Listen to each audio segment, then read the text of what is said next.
జతగా ఉండే వరమే నువ్వే ఇస్తే ఇంకేమి కావాలి జన్మకి. మచ్చలేని చంద్రుడిని మాట రాక చూస్తున్నా, వరస కాని బంధుని చొలవ చేసి అంటున్నా, ఇంకెప్పుడు ఒంటరినని అనరాదని, నీకు సొంతం అంటే నేనేనని.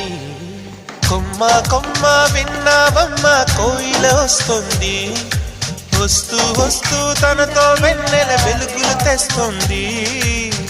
ఏవమ్మ మరుమల్లి తోరణాలు కడతావా, చిలకమ్మ ఎదురేగి స్వాగతాలు చెబుతావా.